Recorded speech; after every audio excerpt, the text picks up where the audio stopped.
Bismillahirrahmanirrahim. Assalamualaikum warahmatullahi wabarakatuh. Alhamdulillahirabbil alamin wassalatu wassalamu ala rasulil amin wa ala alihi wa ashabihi man tamassaka bisunnati ila yaumiddin. Pemirsa dan pendengar rahmati Allah Subhanahu wa taala, alhamdulillah kembali di pagi hari yang berkah ini kita dimudahkan Allah Subhanahu wa taala untuk berjumpa dalam majlis ilmu, melanjutkan pembahasan kita berbagai faedah-faedah yang kita bahas dari sejarah Islam. Kita sudah sampai pada tahun 321 Hijriah, di mana inilah masa kekuasaan Al-Qahir Billah dari salah satu pejabat atau khalifah Bani Abbasiyah, dan beliau diperkirakan adalah khalifah yang ke-19 atau dari rangkaian berbagai penguasa di masa kekuasaan Bani Abbasiyah. Di mana setiap kita membahas masa-masa kekuasaan para pemimpin kaum muslimin di masa itu, di masa mereka ada kejadian-kejadian penting, terutamanya adalah sosok-sosok ulama yang cukup mempunyai peranan penting di dalam melanjutkan dakwah ini. Maka kita mencoba dalam beberapa episode kita membahas setiap ada peristiwa-peristiwa penting dalam sebuah kekuasaan tersebut terjadi, seperti wafatnya para ulama yang sangat fenomenal, ulama besar. Kita mencoba mengenal biografi mereka, dan semoga kita dengan mengenal biografi mereka kita semakin dekat dengan mentauladani mereka, mengetahui bagaimana perjuangan mereka, sekaligus sebagai motivasi kepada kita dan kepada anak-anak kita untuk mentauladani mereka dalam perjuangan mereka di dalam membentuk kepribadian yang unggul, kemudian juga bagaimana mereka di dalam kehidupan seharian mereka yang semoga dapat menginspirasi kehidupan anak muda kita, sekaligus juga sebagai pelajaran bagi para orang tua bagaimana mereka di dalam menjaga anak-anak mereka tetap istiqomah, tetap berada dalam kerangka akhlak yang mulia, akidah yang benar, dan bagaimana pula mereka beradaptasi dengan lingkungan mereka. Ini sangat penting, karena itulah para ulama kita begitu banyak menulis kitab-kitab biografi para ulama, menyebutkan berbagai perkembangan juga perjuangan mereka, sebagai untuk pesan dan juga sebagai hal-hal yang dapat menginspirasi bagi para generasi kita untuk melanjutkan stafet perjuangan mereka. Baik para pemirsa dan pendengar rahmati Allah SWT, tak lupa pula di hari yang penuh berkah ini kita memperbanyak untuk mengucapkan salawat dan salam kepada Nabi kita Muhammad SAW, di mana beliau sangat memotivasi umatnya di hari yang penuh berkah ini untuk selalu mengisi waktu-waktu mereka dengan bersalawat kepada Nabi kita Muhammad SAW. Allahumma salli wa sallim ala nabiyina Muhammadin wa ala alihi wa ashabihi ajma'in. Pemirsa dan pendengar rahmati Allah SWT, bahasan kita adalah itu pada tahun 321 Hijriah wafat seorang ulama yang fenomenal, yang cukup sering terdengar oleh kita semua, yang sering disebut nama dia oleh para ustaz-ustaz, para penceramah, para pemateri keagamaan, yaitu Imam At-Tahawi rahimahullah. Imam Tahawi rahimahullah, dan yang sangat membuat beliau terkenal adalah satu kitab beliau yang fenomenal juga, atau kitab Aqidah Tahawiyah. Ia merupakan salah satu kitab akidah Ahlussunnah wal Jamaah yang sangat populer di kalangan para ulama semenjak abad ke-4 Hijriah sampai pada masa sekarang, di mana beliau memaparkan akidah Ahlussunnah wal Jamaah, pokok-pokok akidah Ahlussunnah wal Jamaah yang diyakini oleh para sahabat, para tabi'in, para atba' tabi'in dan ulama-ulama sampai pada masa beliau. Tentu hal ini akan kami lihatkan kepada kita karena untuk mencerahkan masyarakat yang selama ini kadang-kadang ada orang yang mengklaim bahwa seakan-akan satu-satunya ulama yang memperjuangkan akidah yang fenomenal dalam menyebarkan akidah adalah Abu Hasan Asy'ari. Padahal kita lihat sebelum Abu Hasan Asy'ari begitu banyak sekali kitab-kitab akidah yang sangat jelas ditulis para ulama kita. Kemudian juga semasa Abu Hasan Asy'ari pun ada ulama-ulama yang lebih hebat daripada Abu Hasan Asy'ari, seperti Imam Tahawi ini, beliau punya kitab akidah yang sangat jelas, Maka kita ingin menjelaskan kepada umat bahwa begitu banyak para ulama-ulama yang telah menjelaskan akidah yang lurus kepada umat. Sebagaimana telah kita jelaskan dalam beberapa pertemuan kita, di antara kitab yang ditulis para ulama kita seperti kitab Tauhid Karam Ibn Mandah, kitab Tauhid Karam Ibn Khuzaimah, kitab Iman Karam Ibn Mandah, kemudian juga kitab Sunnah Lil Khallas, kitab Sunnah Karam Abdullah bin Ahmad bin Hanbal, kemudian Syarh Sunnah Lil Syarh Sunnah Lil Barbahari dan lain-lainnya daripada karya-karya para ulama yang berkenaan dengan akidah, termasuk juga kitab Sunnah Ibn Abi Asim. Begitu banyak sekali kitab akidah yang seakan-akan kebanyakan di antara kita tidak pernah mengenal mungkin, ya, maka kita kenalkan kepada umat bahwa pentingnya bagaimana akidah yang diyakini oleh para ulama-ulama sebelum datangnya Abu Hasan Asy'ari. Abu Asy'ari adalah seorang ulama umat, ya, tidak kita pungkiri. Beliau yang sebelumnya memang terjerembab dan terpengaruh dengan akidah Mu'tazilah, yang pada akhirnya beliau kembali kepada akidah Ahlussunnah wal Jamaah dengan menulis beberapa kitab beliau, di antara Al-Ibana fi Usul Diyana, kemudian Risalah ila Al-Thaghar, kemudian juga Maqalat Al-Islamiyyin. Cuman kita ingin meluruskan ketika seakan-akan yang berada di depan menyampaikan akidah Ahlussunnah wal Jamaah itu hanya beliau. Tentu di sini perlu kita luruskan bahwa begitu banyak ulama-ulama lain yang semasa dengan beliau yang begitu gigih memperjuangkan akidah Ahlussunnah wal Jamaah, di antara adalah Imam At-Tahawi. Kita sudah tahu bahwa Abu Hasan Asy'ari lahir pada tahun 260 Hijriah dan wafat 324 Hijriah. Adapun Imam At-Tahawi, ya, beliau ini wafat pada tahun 321 Hijriah. Jadi hampir semasa lah dengan Abu Hasan Asy'ari, hampir semasa dengan Abu Hasan Al-Asy'ari. Hanya beliau wafat lebih dahulu dari Abu Hasan Asy'ari sekitar 3 tahun begitu, ya. Kita akan mulai siapa Imam Tahawi ini, dan sebenarnya kita sedikit kemarin dalam jumpa kita pekan yang lalu menyinggung di mana awalnya beliau adalah bermazhab Syafi'i dan akhirnya beliau berpindah ke mazhab Hanafi. Nanti kita akan jelaskan apa penyebab beliau meninggalkan mazhab Syafi'i dan beliau memilih mazhab Hanafi. Beliau adalah, nama beliau Ahmad bin Muhammad bin Salamah bin Salamah bin Abdul Malik ibni Salamah bin Salim bin Sulaiman, ya. Jadi namanya kakek-kakeknya berasal kebanyakan nama mereka dari berasal kata-kata Salimah, ya.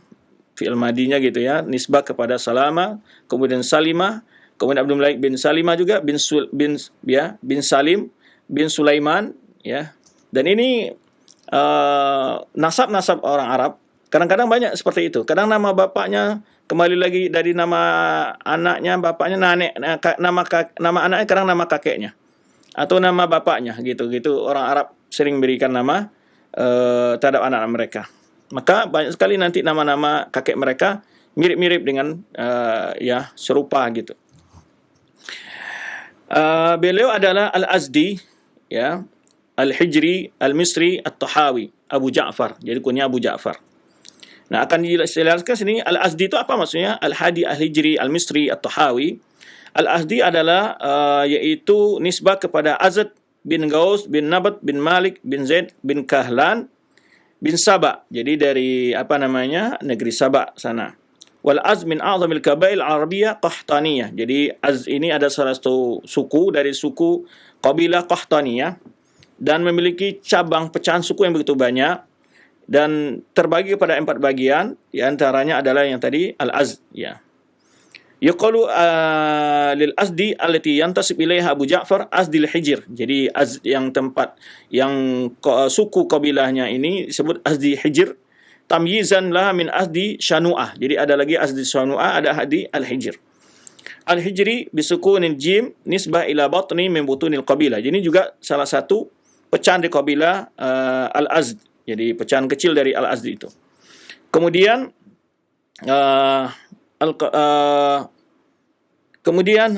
nama beliau setelah Al-Misri, ya, beliau lahir di Mesir. Ya, nisbah ila diyar Mesir, ya, beliau di Mesir. ya, maka disebut Al-Misri, ya. Beliau lahir di Mesir, kemudian juga besarnya di Mesir dan wafat juga di Mesir. Kemudian At-Tahawi, kenapa disebut Tahawi? Tahawi adalah nama desa tempat beliau lahir. Ya, itu namanya Toha. Qarya min Sa'id di Mesir. Di salah satu Sa'id, provinsi Sa'id di Mesir. Ini adalah satu desa lah ya, satu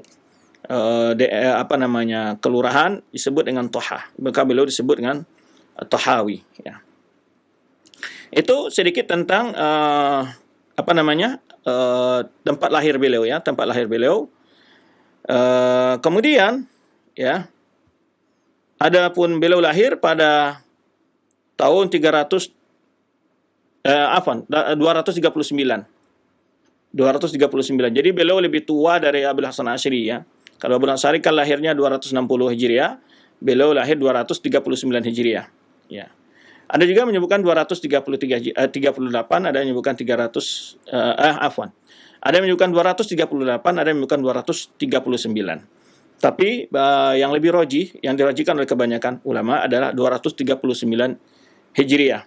239 Hijriah dan wafat 300, yaitu 21 Hijriah. Jadi berumur, ya, berapa beliau? Hampir, ya, 90 lebih, ya. Hampir 100 tahun umur beliau. Jadi cukup berumur beliau ini. Nah, kemudian dan juga ini diriwayatkan oleh Al-Qurashi, dan menyebutkan bahwa dia Abi Sa'id Al-Yunus, bahwa dia berkata kepadaku Tahawi, bahwa dia mengatakan dia lahir pada tahun 239 Hijriah. Jadi itu tahun lahir beliau. Jadi penting kita mengenal juga tahun lahir para ulama dan tahun wafat mereka, karena ini akan menentukan nanti bagaimana posisi beliau dari kalangan para ulama yang lain, kemudian bagaimana hubungan beliau dalam menerima riwayat, kemudian juga bisa banyak hal yang bisa terkuak dengan mengetahui tahun kelahiran seorang ulama dan tahun wafat beliau. Ini penting sebetulnya. Maka ulama-ulama kita mencatat hal-hal yang penting dari para ulama di antara tahun lahirnya dan juga tahun wafatnya, sehingga tidak bisa orang membuat sebuah kebohongan, menuduhkan sebuah perkataan, menuduhkan sebuah hal, ya, kalau akan terbukti dengan cara meneliti tahun lahir beliau kemudian tahun wafat beliau. Hal ini disepakati oleh para penterjemah yang menulis biografi beliau, baik As-Sam'ani, ya, kemudian juga Ibnu Asakir, ya, dan lainnya. Para ulama menyebutkan beliau lahir 239 Hijriah. Taib. Setelah nama dan garis keturunan beliau, tanggal lahir beliau, sekarang bagaimana keluarga beliau? Nah, beliau ini terkenal bahwa keluarga beliau adalah keluarga ahli ilm. Jadi bapak beliau, kakek beliau, paman beliau para ulama, termasuk ibu beliau sendiri. Ya, ibu beliau adalah seorang ulama, ya, seorang orang alim lah gitu, ya, ibunya. Maka dijelaskan dalam biografinya, ya, orang tuanya adalah seorang ahli, seperti Muhammad bin Salama ini, min ahli ilmi wal adab wal fadl. Jadi di antara ulama. Jadi beliau itu belajar awalnya dari ibunya, kemudian orang tuanya, kemudian dari pamannya. Pamannya adalah seorang ulama yang masyhur dari ulama Syafi'iyah, itu Al-Muzani, yang sangat terkenal, ya, daripada murid Imam Syafi'i, itu Al-Muzani. Taib, itu tentang orang tua beliau, seorang orang berilmu juga. Kemudian juga orang tua beliau yang perempuan juga, ya, saudara perempuan dari Imam Al-Muzani. Jadi ibu beliau adalah Imam Tahawi ini saudari perempuan dari Imam Al-Muzani. Jadi Al-Muzani adalah paman beliau. Dan ayah beliau juga seorang ulama, ya, seorang orang alim lah gitu, seorang berilmu lah. Jadi dan ibu beliau ini terkenal, ya, seorang alim juga, seorang ulama, ya, seorang orang berilmu, ya, walaupun perempuan. Ya, ini melihatkan bagaimana bahwa kadang-kadang kondisi keluarga itu sangat menentukan juga perkembangan generasi muda mereka atau keluarga mereka ke depan. Jadi Imam Suyuti menyebutkan bahwa Ibunya adalah di antara orang terkenal dengan ulama Syafi'iyah adalah saudaranya Al-Muzani, yaitu maksudnya adalah ibu dari Imam At-Tahawi, ya. Dan perempuan ini adalah hadir atau ibu beliau hadir dalam majlis Syafi'i. Menghadiri majlis Syafi'i. Menghadiri majlis Syafi'i tentu bukan belajar dalam arti berhadapan-hadapan, tapi mendengar riwayat dari Imam Syafi'i, menghadiri majlis Imam Syafi'i, sebagaimana para hari ini kita mengajari para akhwat-akhwat, ya. Wa naqala anha Rafi'i, bahkan Imam Rafi'i juga menukil beberapa pendapat dan pandangannya dalam kitab zakat, kata Imam Suyuti. Ya, kemudian juga Subki menyebutkan juga Al-Asnawi dalam Tabaqat Syafi'iyah menyebutkan bagaimana ibunya adalah seorang dari kalangan murid Imam Syafi'i dan termasuk dari orang ulama yang perempuan lah, di kalangan perempuan di kalangan Imam Syafi'i, dari mazhab Syafi'i. Tentu ini sebenarnya yang sebelumnya kita sudah menjelaskan faedah-faedah ini, motivasi ya, bahwa seorang wanita itu bukan tidak memungkinkan untuk juga sampai pada tingkat seorang ulama, seorang yang berilmu. Bukan suatu hal yang mustahil. Tapi tentu butuh kepada perjuangan dan kemauan yang tinggi. Jadi walaupun beliau seorang wanita, tapi tidak membuat hal-hal yang keterbatasan untuk menerima ilmu itu membuat mereka kendor dalam mencari ilmu. Nah, jika kita lihat dari sejarah Islam, banyak sekali para ulama-ulama perempuan yang cukup unggul-unggul, ya, yang hebat-hebat juga. Barangkali ini juga perlu dibaca biografi mereka oleh para akhwat, para ummahat, ya, untuk motivasi bagaimana diri mereka, motivasi anak-anak perempuan mereka untuk menjadi ahli ilmi. Apalagi di masa sekarang, kita sangat butuh sebetulnya ahli ilmi lah di kalangan para wanita, karena banyak sekali persoalan-persoalan yang sensitif tidak mungkin dijelaskan secara gamblang dalam majlis oleh seorang ustadz kepada para jamaah, tapi akan lebih enjoy dan lebih agak nyaman ketika dijelaskan oleh seorang yang perempuan, ya, ulama atau seorang alim yang perempuan, sehingga bisa lebih bertanya lebih jelas dan juga penjelasan juga lebih gamblang, ya. Nah, ini sebetulnya sangat penting, ya. Hari-hari ini, apalagi mulainya bermunculan pondok-pondok dan juga perguruan tinggi, ya, itu sangat butuh untuk adanya kemajuan di para akhwat untuk meningkatkan semangat, mencambuk diri mereka, memiliki kemauan untuk mencari ilmu agama. Apalagi di masa kita, mencari ilmu agama suatu hal yang tidak sesulit di masa Ibu Imam Tahawi ini, ya. Sekarang sudah bisa dengan lewat berbagai media, ya, media-media online dan berbagai media, sangat mudah untuk mendapat ilmu itu. Tinggal kemauan, hanya yang permasalahan adalah kemauan dan kesungguhan yang harus dimiliki oleh para akhwat untuk menuntut ilmu. Nah, ini sebaiknya harus, ya, bagaimana kita membangun dari berbagai sisi dakwah kita ini, ya, di mana kita tahu bahwa jumlah akhwat perempuan wanita jauh lebih besar daripada laki-laki.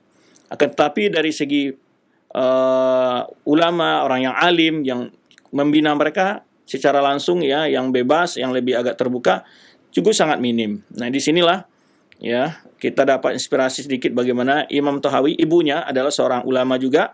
Yang Imam Tahawi sebelum menganjak ke pelajar keluar rumah, beliau telah belajar di rumah sendiri melalui ibu dan ayahnya.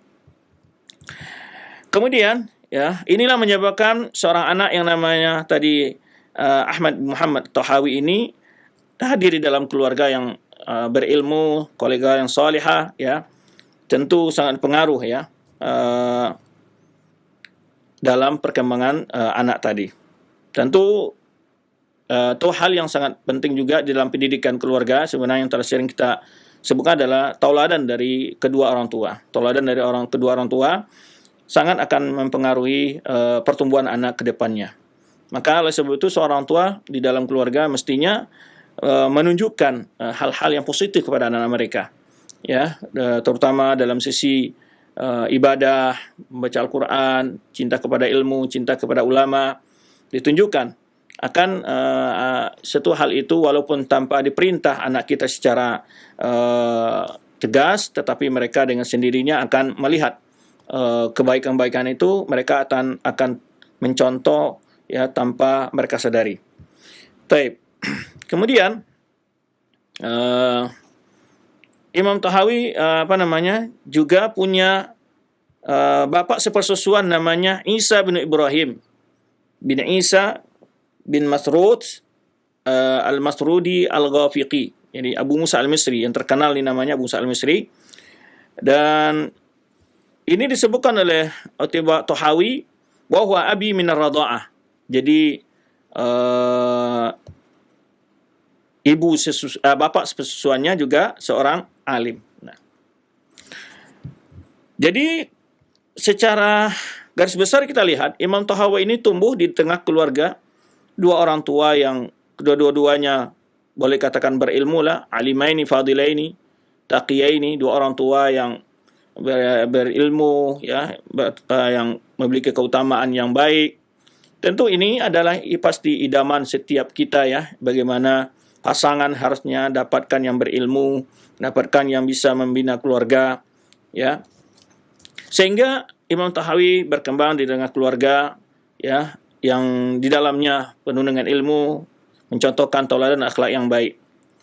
Nah, jadi oleh sebab itu para ulama waqad kana linaz'a warasiyya salihah. Jadi salah satu pewarisan kesolehan itu sangat penting dalam keluarga. Wa bi'at thayyibah, kondisi lingkungan yang baik itu sangat mempengaruhi dari pertumbuhan anak kita. Allati 'asha fi wasatiha, yang di tengah-tengahnya hidup Imam Tahawi. Ya. Inilah yang sangat berpengaruh dalam pitakwin syakhsiyat Tahawi. Jadi dalam kepribadian Imam Tahawi, baik ilmiah wal khuluqiyah. Jadi baik secara kemampuan keilmuan maupun dari sisi akhlaknya. Ya. Mendapatkan pendidikan yang baik di tengah keluarganya, sehingga inilah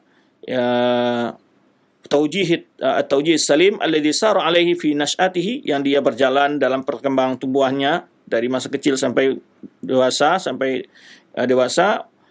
belajar dan mengajar dalam berbagai jenjang-jenjang fase-fase kehidupan umurnya, ya, baik dari sisi tinjau dari sisi keilmuan maupun dari sisi amalnya. Taib. Kemudian bagaimana tumbuhnya Imam Tahawi? Tadi sudah kita jelaskan. Pertama, Imam Tahawi ini belajar kepada ibunya sendiri tentang fikih Syafi'i, ya, al-faqihah al-alima al-fadilah, seorang wanita yang sangat mulia ini. Kemudian belajar dengan pamannya, yaitu Abu Zakaria Yahya bin Muhammad, belajar kepada seorang guru tentang bacaan Al-Quran wal kitabah, qiraah wal kitabah, belajar menulis dan membaca. Seorang ulamanya Abu Zakaria Yahya bin Muhammad bin Arus. Kemudian setelah dia hafal Al-Quran, ya,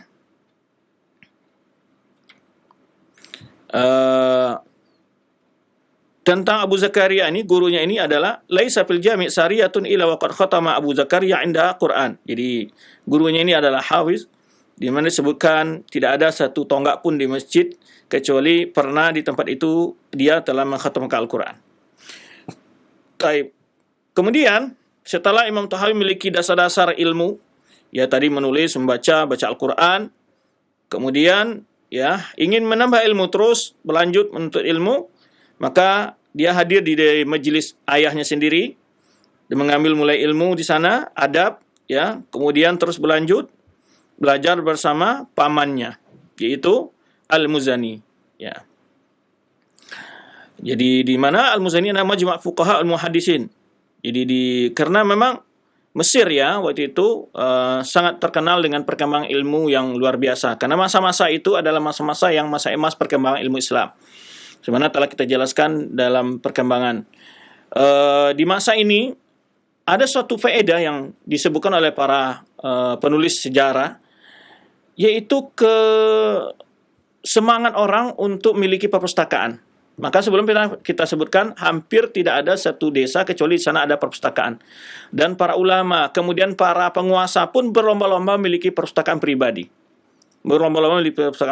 Jadi, nah, termasuk salah satunya adalah penguasa di negeri Mesir ini, dan itu dia memiliki petugas khusus untuk setiap ada karangan ulama baru yang keluar, ya, tulisan terbaru, dia pasti membelinya dan menaruh di perpustakaan. Nah, ini yang kadang-kadang sekarang mungkin mudah-mudahan ide ini muncul, ya di kalangan para masyarakat kita, perpustakaan desa. Tentu perpustakaan yang utama adalah umpamanya pertama dengan ilmu agama, kemudian jika perpustakaan di desa itu terkenal dengan desa pertanian atau perkebunan, mungkin dibantu dengan banyak buku-buku yang berkenaan dengan pertanian dan perkebunan, ya. Dan ini disebutkan dalam penulis sejarah ketika saya membaca perkembangan bagaimana ilmu di Mesir. Jadi masa Imam Tahawi ini ada satu gerakan yang sangat lagi ngetren, ya, bahasa kita ngetren bahasa sekarang, ya. Kalau masa kita kan ngetrennya bersepeda, ngetrennya ini, ngetrennya itu, ya, lagi goes segala macam. Tapi di masa itu yang jadi ngetren itu adalah orang ingin memiliki perpustakaan di rumahnya, kemudian juga para pemimpin itu mereka senangnya adalah mengoleksi kitab-kitab dan buku-buku. Sehingga hal itu menjadi suatu suasana yang menjadi lagi kesukaan, jadi hobi saat itu. Orang-orang memiliki buku-buku dan kitab-kitab. Nah, kemudian dia belajar di pamannya, mulai dari Imam Al-Muzani ini, yaitu ilmu hadis, tentang rijal hadis, kemudian fikih Imam Syafi'i, ya, dan belajar. Kemudian berlanjut terus, ya, belajar dan belajar. Nah, akhirnya sehingga dia sampai pada tingkat seorang alim, ya. Nanti kita akan sebutkan. Nah, ketika belajar dengan pamannya ini, ada perkara-perkara yang nanti akan tersebutkan, yang kadang-kadang dia lihat pamannya lebih banyak merojihkan pendapat-pendapat yang dipakai oleh Imam Abu Hanifah, kemudian juga melihat pamannya lebih banyak mengambil faedah-faedah dari kitab Abu Hanifah, karangan ulama-ulama Hanafi, dan lain sebagainya. Nah, ini kadang-kadang melihat pamannya demikian, yang memotivasi dia juga untuk membaca kitab-kitab karangan para ulama Hanafiyah. Ini salah satu sebab disebutkan oleh para penulis biografi beliau yang menyebutkan Imam Tahawi berpindah dari madhab Syafi'i kepada madhab Hanafi. Baik.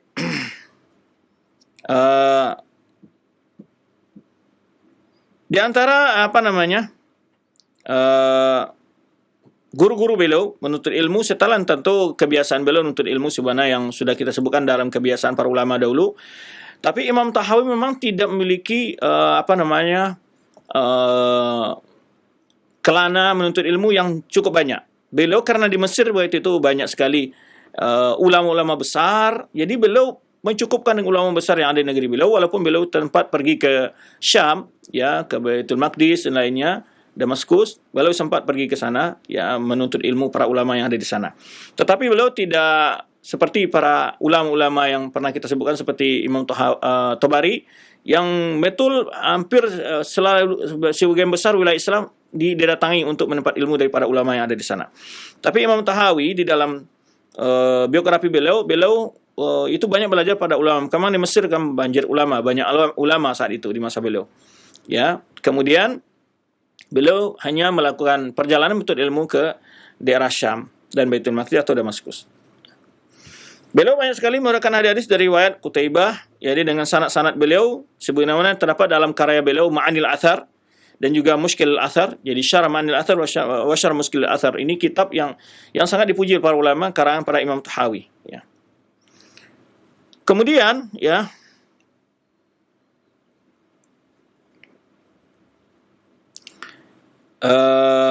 dan guru-gurunya, ya, Imam Tahawi ini mengambil ilmu daripada berbagai ulama yang cukup familiar sama beliau, termasuk Yunus Al-Aili dan murid-muridnya Imam Syafi'i sebagaimana Rabi' Al-Muradi dan juga Al-Muzani. Pokoknya semua ulama yang ada di sana beliau belajar, gitu, ya. Abu Ubaid Al-Qadi, Ahmad bin Abi Imran, ya. Kemudian sebagaimana kita sebutkan tadi Bakar bin Qutaibah. Kemudian setelah beliau banyak belajar dari paman beliau, ini kisah menyebabkan pindahnya Imam Tahawi dari madhab Syafi'i ke madhab Hanafi. Nah, ini banyak penyebab, berapa penjelasan para ulama. Ketika Imam Tahawi semakin memiliki kemampuan dalam mengolah dalil, ya, dalam membaca kitab dan seterusnya, sehingga tumbuh seorang pemuda yang mapan dalam dasar-dasar pemilikan kemampuan memiliki ilmu, ya. Pertama, beliau mazhab Syafi'i. Nah, karena beliau belajar dari orang tuanya Muhammad bin Salamah juga bermadzhab Syafi'i. Kemudian juga belajar dari ibunya sendiri juga bermadzhab Syafi'i. Kemudian pamannya sendiri Al-Muzani juga bermadzhab Syafi'i. Nah, jadi kenapa orang ingin mencari kenapa Imam Tahawi ini berpindah dari madzhab Syafi'i ke madzhab Hanafi? Karena sebagian besar para ulama-ulama banyak mengatakan bahwa mazhab Syafi'i itu lebih agak unggul dari mazhab Hanafi. Banyak melihat seperti itu ya menurut orang ulama Syafi'i ya.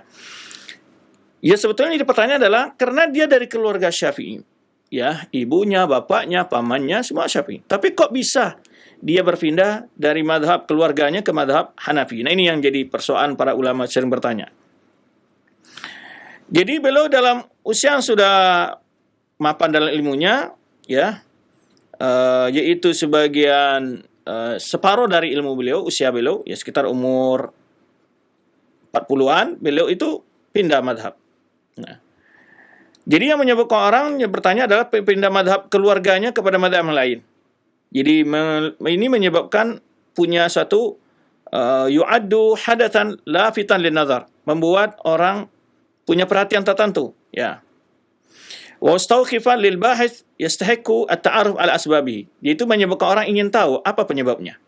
Nah, in hadzal hadas qad ghayyara majra hayati ilmiah, karena kejadian ini merubah gitu alur pola keilmuannya ya. Wa naqlu min safin ila safin akhar, dia berpindah dari satu garis ke garis yang lain ya. Kemudian sehingga wajalaba ilai katsir minal qil wa qala, sehingga banyak sekali prediksi-prediksi, opini-opini yang menyebar tentang hal ini. Nah, ini ya. Ikhtilaf riwayat fi bayan asbab hadzal intiqal. Banyak sekali opini-opini ya yang menjelaskan sebab pindahnya Imam Tahawi ini ya. Bahkan tadabat ara tadarban bayyinan. Banyak sekali pendapat-pendapat yang kontradiksi tentang hal ini ya. Fal asbah hadha tahawul min ahamil mawdu'at allati yadhkuruha al-mutarjimun lahu. Bahkan topik ini menjadi hal yang terpenting dibahas oleh para penulis biografi Imam Tahawi. Nah, yaitu pindahnya dari dia bintiqali hadha ila madhhab Abi Hanifah. Pindahnya dia ke madhab Imam Abi Hanifah ya. Wadda min awal fuqaha Misrin alladhina tabayyanu al-madhhab Hanafi wa nasaruhu. Ya. Naam, tabannu afwan. Adalah beliau ini adalah orang-orang yang pertama-pertama di antara fuqaha ahli Mesir, ya ulama Mesir yang memeluk atau memilih mazhab Hanafi dan wa nasaruhu fi qatl Misr, dan dialah yang menyebarkan mazhab itu di Mesir. Jadi kan kita tahu mazhab Mesir sampai hari ini secara ijtihadi fikihnya adalah fikih Syafi'i ya, masyhur ya. Tapi di sana ada Hanafi, berkembangnya Hanafi awalnya adalah ketika berpindahnya Imam Tahawi ke mazhab Hanafi. Nah, ini yang menyebabkan orang juga punya perhatian khusus tentang hal ini. Kemudian summa inna mithla hadha tahawul la yatimmu faja'atan li ta'athurihi bi haditsin aradi. Ya tidak mungkin berpindah ini secara tiba-tiba ya. Pasti ada hal-hal perkara-perkara yang menjadi pertimbangan untuk hal itu ya. Sehingga dia memiliki fikratun wasi'ah atau ma'rifatun syamilah, memiliki pengetahuan yang luas tentang mazhab Hanafi ini yang menyebabkan dia lebih memilih hal itu. Nah, ini beberapa sebab ya yang menyebabkan ini riwayat lati wa riwayat an Tahawi wa syaratan fi bayan sabab tahwili ila madhab Abi Hanifah. Riwayat yang secara langsung diriwayatkan dari Imam Tahawi tentang sebab pindahnya ke madhab Imam Abi Hanifah ya. La tada aydiyana ala haqqatil amr, ya akan melihat memberikan kepada kita penjelasan yang pasti masalah ini. Yang pertama ini Khaliqan menyebutkan ya dari Abi Ya'la Al-Khalil dalam kitab Al-Irsyad bahwa Muhammad bin Ahmad Asy-Syuruti qala qultu li Tahawi. Jadi Muhammad bin Ahmad Asy-Syuruti bertanya kepada Tahawi, kenapa engkau menyelisihi pamanmu dan engkau mengambil mazhab Abu Hanifah? Pamannya tadi Al-Muzani mazhab Syafi'i, kenapa engkau milih mazhab Abu Hanifah? wa qali anni kuntu ara khali yadimun nazar fi kutub Abi Hanifah falidhalika antaqaltu ilaihi. Ketika dia belajar di pamannya ini Al-Muzani, dia melihat pamannya lebih banyak mengambil faedah-faedah dari buku-buku ulama Hanafi katanya.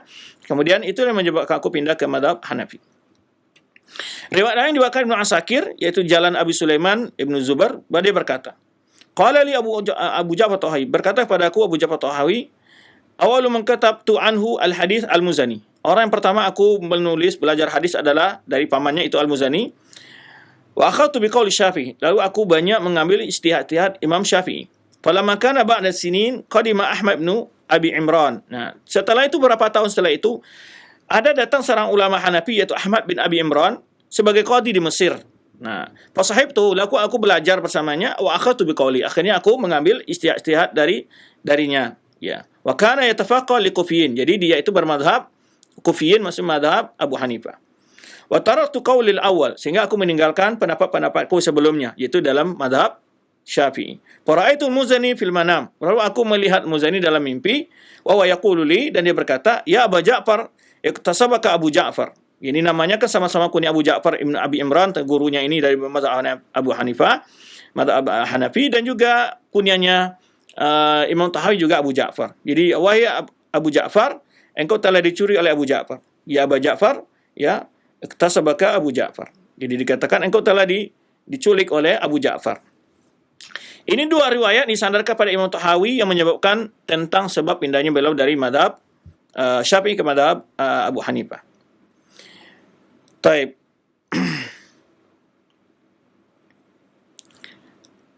Jadi sebab yang pertama tadi menjelaskan dia melihat pamannya atau gurunya sebagai yaitu pamannya sebagai gurunya melihat banyak membaca kitab-kitab dari karangan para ulama Hanafi. Qala ahamiyatuha wa ijabu biha, jadi dia melihat berarti Imam Muzani ini lebih kagum, ya, lamma akhadtu minhu, tentu dia tidak akan membaca kitab-kitab tersebut karena dia melihat bahwa Imam Muzani sangat kagum dengan kitab-kitab tersebut, dia anggap begitu, ya.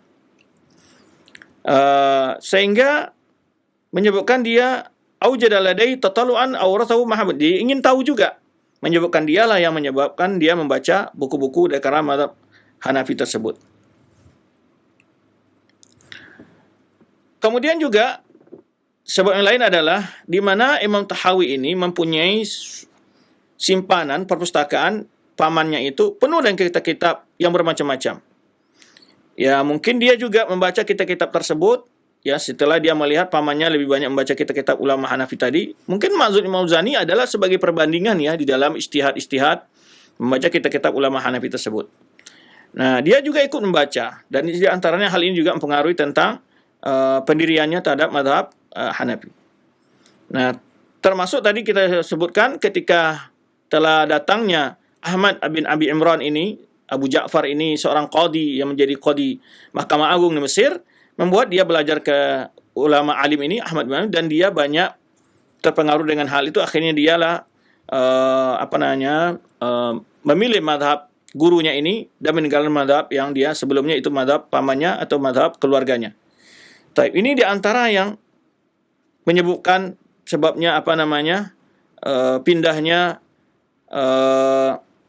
Imam Tahawi dari madhab Hanafi, ya, dari madhab Syafi'i ke madhab Hanafi. Kemudian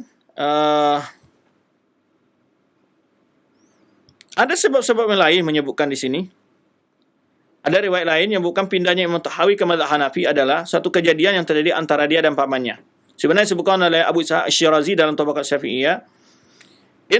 Intahaitu ila Abi Ja'far di ri'asa ashabi Hanifah di Mesir. Jadi kata Abu Ishaq Asy-Syirazi menyebutkan di mana bahwa tokoh terbesar di Mesir tentang mazhab Abu Hanifah adalah itu Abu Ja'far Tahawi, Imam Tahawi. Wa kana Syafi'an yaqra' 'ala al-Muzani. Sebelumnya dia itu adalah bermadzhab Syafi'i yang belajar pada pamannya Al-Muzani. Jadi faqala yawman, di mana pamannya pada satu hari berkata kepada ponakannya ini, wallahi la ja'a minka syai'un faqad min dzalika. Dikisahkan Engkau ini nggak bisa paham apa-apa. Itulah kata pamannya kepada Imam Tahawi. Kata pamannya Al-Muzani kepada Imam Tahawi mengatakan, kamu ini nggak bisa paham apa-apa. Lalu Imam Tahawi agak kesal dengan ungkapan itu, maka dia pindah kepada gurunya yang tadi, Ahmad bin Abi Imran Abu Tahawi, seorang ulama Hanafi yang menjadi qadhi tadi. Ya, ini menyebabkan dia berpindah kepada qadhi dari ulama Hanafi tadi. Ini satu riwayat. Ya. Dan juga diriwayatkan oleh Silafi, ya, menyebutkan bahwa diriwayatkan dari Qaduri menceritakan karena Abu Ja'far Tahawi yaqra' al-Muzani, di mana Abu Ja'far Tahawi ini belajar kepada Imam Al-Muzani, maka satu hari dia berkata, wallahi la aflahta, demi Allah engkau tidak akan bisa, ya, tidak akan beruntung gitu. Ini qana idza darata au ajaba fi mushkilat yaqulu rahimallahu aba Ibrahim law kana hayyan la ra'ani wa ra'ani kaffara an yaminihi. Jadi diceritakan memang dalam riwayat lain, kita baca dalam referensi-referensi literatur dari terjemahan Imam Tahawi, ya, di mana satu kali menurut ini, tapi riwayat ini tidak disahihkan banyak para ulama, karena terdapat hal-hal yang tidak sepantasnya pada Imam Tahawi dan juga tidak pada pamannya Al-Muzani. Termasuk juga disebutkan oleh Ibnu Asakir. Jadi ketika Imam Tahawi belajar kepada pamannya ini, Imam Tahawi dijelaskan oleh pamannya suatu masalah yang sangat berat mungkin. Jadi Imam Tahawi lambat memahami dan berkali-kali dijelaskan oleh pamannya. Lalu pamannya kesal karena begitu lambatnya dia menangkap pembahasan itu. Nah, ini yang diungkapkan oleh pamannya, nggak bisa apa-apa kamu ini, gitu. Nah, ini diantara alasan menyebabkan cambuk bagi Imam Tahawi untuk lebih kuat belajar dan berpindah kepada mazhab Hanafi. Kemudian Abu Sulaiman bin Tarwi balagani anna sab tarki li madzhab Syafi'i, disebutkan juga di dalam Tarikh Dimashqi oleh Ibnu Asakir, bahwa sebab pindahnya Imam Tahawi dan mazhab Syafi'i kepada mazhab Hanafi adalah dia pada suatu kali berbicara di hadapan Al-Muzani. Jadi satu masalah dia bicara, Imam Tahawi bicara di hadapan pamannya Al-Muzani. Lalu Al-Muzani menanggapi, wallahi la taflahu abadan. Jadi engkau tidak akan benar selama ini, ya. Atau ini yang inilah yang menyebutkan Imam Tahawi meninggalkan belajar kepada pamannya, belajar kepada Abu Ja'far bin Imran Al-Hanafi tadi. Sehingga dia menjadi ulama Hanafi yang terkenal, ya. Dan bahkan jika dia melewati kubur Al-Muzani disebutkan yarhamukallah, semoga Allah merahmatimu ya Aba Ibrahim, ya maksudnya Al-Muzani, lau kunta hayyan lakafarta an yaminik, seandainya engkau hidup engkau akan membayar kafarat sumpahmu. Jadi maksudnya karena ungkapan dia kepada Imam Al-Muzani tersebut.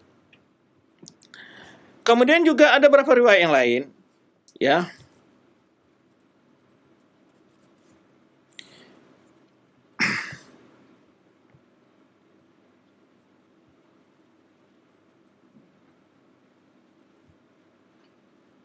Banyak para ulama menukilkan sebab-sebab yang tadi yang mirip dengan sama nadi itu, di antara juga Az-Zahabi dan juga Ibnu Hajar fi Lisan al-Mizan, kana awalan la madzhab Syafi'i thumma tahawala ila madzhab Hanafi bi kainatin jarat lahu ma akhalihi.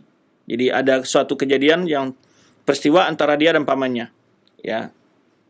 Di sini disebutkan di Lisan al-Mizan, yaitu ketika Imam Tahawi membacakan kepada pamannya suatu masalah yang sangat pelit, yang sangat sulit gitu, ya.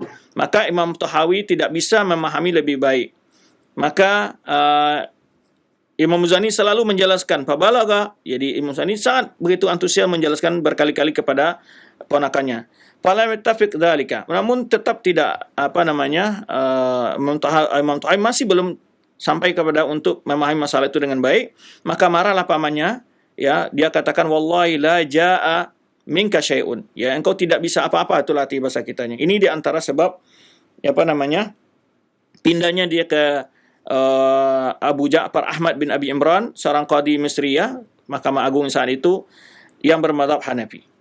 Tetapi hal ini ditaklik oleh banyak para ulama, ya. Ditaklik oleh banyak para ulama bahwa hal itu tidak mungkin akan terjadi di antara Imam Al-Muzani dengan Imam Tahawi. Pertama adalah, ya, salah satu hal-hal yang membuat ulama tidak mempercaya dengan riwayat ini adalah Ya, adam dzikr ruwa li mas'alah allati lam yafhama Tahawi. Jadi karena yang meriwayatkan itu tidak menyebutkan masalah apa yang tidak dibahas saat itu. Masalah apa yang dibahas oleh Imam Tahawi dengan Muzani. Ya, yang menyebutkan dia pindah mazhab. Yang menyebabkan dia tidak bisa paham. Ya. Kemudian dari sisi lain adalah Imam Tahawi ini adalah diri kecil terkenal dengan anak yang sangat pintar. Nah, ini tidak sesuai dengan kenyataan, maksudnya pintar dan cerdas gitu ya.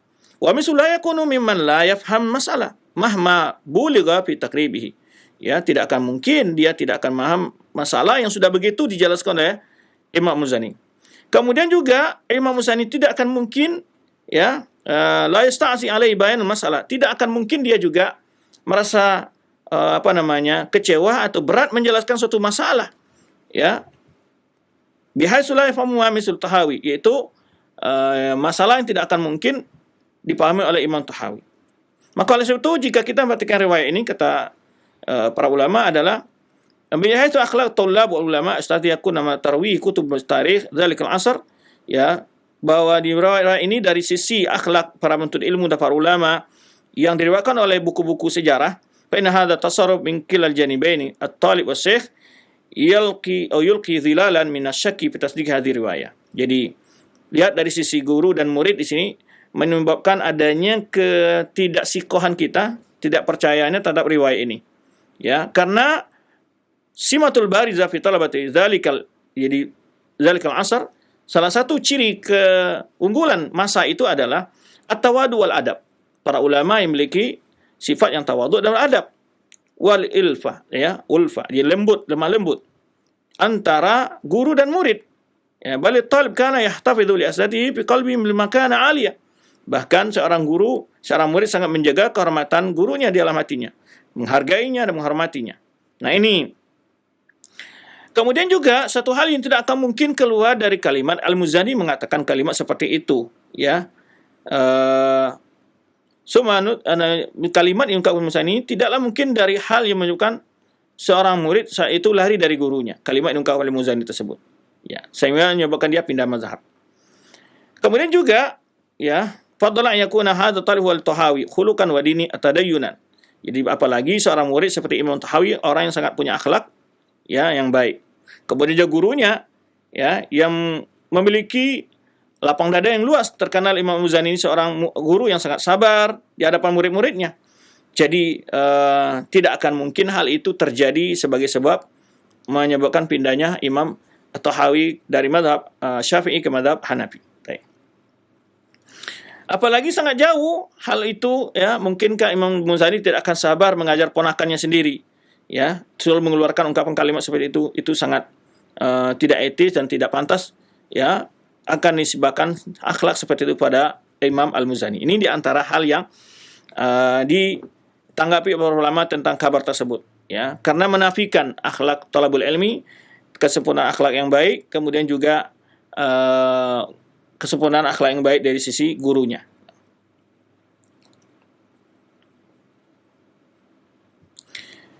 Kemudian banyak sebetulnya pendapat-pendapat lain, ya, sebab-sebab menyebabkan beliau, tapi wallahu alam yang lebih rajih adalah seperti yang diungkapkan sendiri oleh Imam Tahawi sendiri. Dia mengatakan bahwa setelah datang Qadhi Ibn Imran, Abu Ja'far Ibn Imran ini ke Mesir, beliau belajar dari guru itu, dan sehingga mazhab yang terakhir yang beliau pegang adalah mazhab guru yang setelah pamannya. Ini barangkali lebih tepat sebab pindahnya beliau dari mazhab Imam Syafi'i atau Syafi'iyah kepada mazhab Hanafiyah. Baik.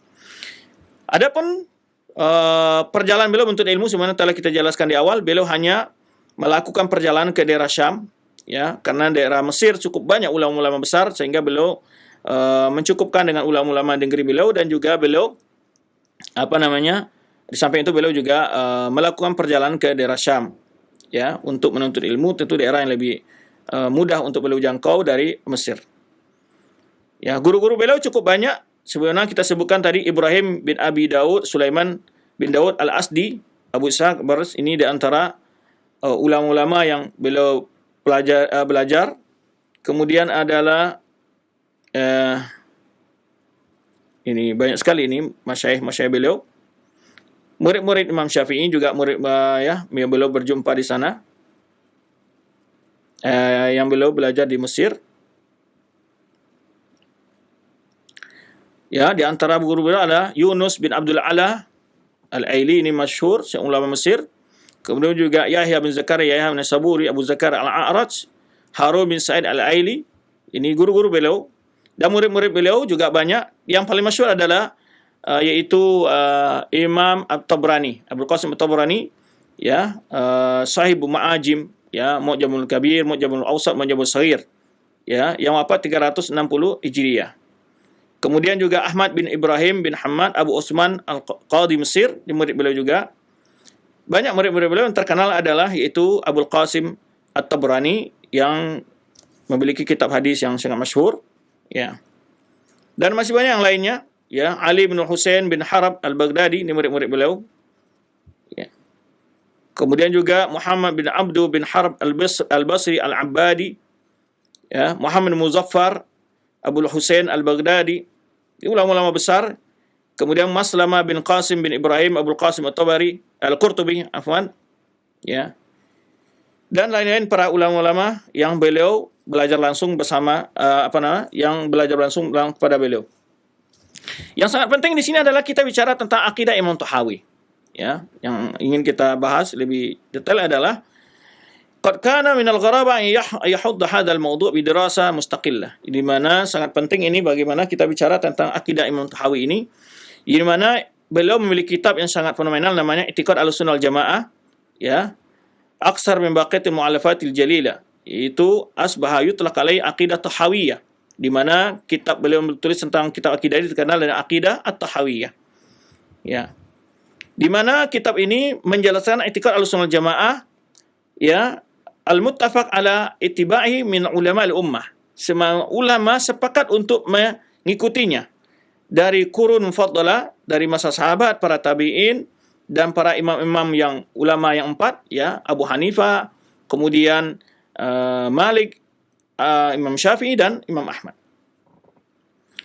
Kemudian beliau dalam menulis matan akidah Tahawi ini, ya, bi uslubin ilmiyin mubassat. Jadi dengan cara metode ilmiah mubassat yang sangat mudah dipahami. Wa ardun musyawwaq. Jadi musyawwiq. Jadi cara penyajiannya pun sangat menarik gitu, ya. Dan juga yattadi minhu ruhul islal wan nuhs li ikhwanil muslimin, dan terlihat juga dalam tulisan beliau itu adalah keikhlasan nasihat yang beliau berikan kepada kaum muslimin untuk memahami akidah tersebut. Kemudian di dalam kitab tersebut beliau menjelaskan berbagai mazhab salaf, ya. Waqad ya'ridu fi waqti nafsi mu'taqadu alladhi yadinu billahi bi, dan kemudian beliau menjelaskan yang beliau yakini tentang akidah beliau, ya. Ini akan terlihat secara jelas di waktu beliau menjelaskan pada muqaddimah kitabnya halaman pertama, ya. Beliau membuka kitabnya dengan perkataan hadza dzikru bayan aqidah Ahlussunnah wal Jamaah. Ini adalah penjelasan akidah Ahlussunnah wal Jamaah. Kembali sedikit kita sebutkan bahwa istilah akidah Ahlussunnah wal Jamaah itu bukan yang pertama populernya setelah Abul Hasan Asy'ari atau dia yang mempopulerkan ataupun ulama Asy'ariyah yang mempopulerkan. Karena istilah Ahlussunnah wal Jamaah telah banyak dikenal sebelum Abul Hasan Asy'ari oleh para ulama-ulama sebelumnya. Jadi maka disebutkan Abul Hasan Asy'ari itu kembali kepada akidah Ahlussunnah wal Jamaah, bukan beliau mencetuskan sebuah akidah yang berbeda dengan akidah salaf. Ya, maka Imam Tahawi yang ini lebih senior daripada Abul Hasan Asy'ari pastinya, ya, yang beliau lahir pada 238 Hijriah atau 239 Hijriah, sedangkan Imam Abul Hasan Asy'ari lahir 260 Hijriah. Nah, beliau menulis ini Imam Tahawi ini sebuah kitab akidah Ahlussunnah wal Jamaah. Maka beliau di awal menjelaskan hadza dzikru bayani aqidati Ahlussunnah wal Jamaah. Ini adalah penjelasan akidah Ahlussunnah wal Jamaah ala madhhab fuqaha'il millah, menurut madhab para ulama-ulama, ya, agama Islam, Abu Hanifah bin Nu'man wa Abu Yusuf, ini murid Abu Hanifah Ya'qub bin Ibrahim Al-Ansari, wa Abi Abdullah Muhammad bin Hasan Asy-Syaibani, ya, ini juga dari kalangan ulama Hanafi, ridwanu alaihim, wa ma yataqiduna min usuluddin, dan apa yang mereka yakini dari pokok-pokok agama, wa yadinuna bihi rabbal alamin, yang mereka mengimani dengannya Rabb alamin, ya, Rabb sekalian alam. Kemudian dia jelaskan tauhid subhanahu wa ta'ala bi anwa'i salasa, menjelaskan tentang tauhid yang 3 macam, uluhiyah, rububiyah, asma' sifat, dengan uslub yang sangat mudah dipahami. Kemudian dia berkata ini, naqulu fi tauhidillah mu'taqidih bi taufiqillah. Kami mengatakan dalam iman kepada tauhid kepada Allah Subhanahu wa taala, meyakini ya dengan taufik dari Allah bahwa Allah wahidun la syarikalah. Allah itu satu, tidak ada sekutu baginya. Wala syai'a mithlah, tidak ada sesuatu pun yang mirip seperti dia. Wala syai'a yu'jizu, tidak ada sesuatu yang melemahkannya. Wala ilaha ghairu, tidak ada sembah selainnya. Qadimun bila imtida'in, daimun bila imtiha. Allah itu maha awal, ya, dahulu tiba ada permulaan, ya, kemudian Allah itu maha terakhir, huwal awal wa akhir, ya, selalu ada dan tidak kesudahan. La yafni wa la yabid, dan tidak akan pernah sirna dan tidak pernah hilang. Wala yakunu illa ma yurid, tidak akan ada yang terjadi kecuali atas kehendaknya. Wala yashbihul anam, dan dia tidak mirip dengan makhluk. Hayyun la yamut, maha hidup dan tidak mati. Qayyum la yanam, maha bangun, ya, mengatur hambanya tidak pernah tidur. Khaliqun bila haja, dia maha pencipta tidak membutuhkan kepada makhluk ciptaannya. Razikun bila mauna, ya, dia memberi rezeki tanpa perlu dibantu. Mazala bisifati qadiman qabla khalqihi, Allah memiliki sifat, ya, semenjak azal dan dia sebelum dia menciptakan makhluk ini. Wa anhu ala kulli syai'in qadir, wa maha kuasa atas segala sesuatu. Wa kullu syai'in ilaihi faqir, segala makhluk ini butuh kepada Allah Subhanahu wa taala. Wa kullu syai'in alaihi yasir, segala hal bagi Allah Subhanahu wa taala sangat mudah. La yahtaju ila syai'in, ya, dan Allah tidak butuh kepada siapapun. Laisa kamitslihi syai'un wa huwas samiul basir, Allah itu tiada sesuatu pun yang mirip dengannya dan Allah Maha mendengar lagi Maha melihat. Ya. Dan ini ringkasan tentang akidah dari Imam Tahawi yang sering antum dengar, ya, dijelaskan para ustaz-ustaz kita, bahkan di antara ustaz kita juga ada yang sudah mensyarahnya, ya, tentang akidah beliau ini. Kemudian beliau menyebutkan rangkaian, ya, akidah Ahlussunnah wal Jamaah, di antara melihat Allah pada arus surga, melihat Allah di dalam surga. Kemudian menjelaskan bagai hal-hal yang berkenaan dengan hari kiamat, bagaimana kepada mizan, kepada haud, ya. Kemudian lewat di atas siratal mustaqim. Segala perkara-perkara akidah secara garis besar, ya, hampir beliau sentuh dalam kitab akidah beliau ini. Ya, maka itulah menyebutkan kitab akidah beliau ini sebagai kitab yang, ya, dia matan tapi ringkas, tetapi sangat mudah dipahami, penyajiannya sangat gampang untuk dicerna, kemudian sangat singkat begitu, ya, dan mencakup, boleh dikatakan sebagian besar dari keyakinan Ahlussunnah wal Jamaah. Kemudian juga membahas berbagai hal dalam kitab beliau ini, ya. Di antaranya beliau sebutkan di sini, ya. Kita nukilkan di sini, ya. Beliau mengatakan juga Al-Quran kalamullah, Al-Quran itulah perkataan Allah SWT, minhu bada wila kaifa qawlan. Dari Allah asal perkataan itu dan tidak diketahui bagaimana bentuk Allah itu berbicara. Wa anzalahu ala rasuli wahyan, dan Allah telah menurunkan kalamnya itu kepada rasulnya sebagai wahyu. Wa sadaqal mu'minun ala dzalika haqqan, dan orang beriman meyakini hal itu, ya. Wa iqanu annahu kalamullah bil haqiqah, mereka meyakini kalam Allah secara hakiki. Laisa bimakhluqin kalam bariyah, bukan makhluk seperti perkataan para manusia. Faman sami'ahu faza'ama annahu kalamul basar faqad kafar. Orang yang mendengar kalam Allah lalu dikatakan itulah perkataan manusia, maka sungguh telah kafir.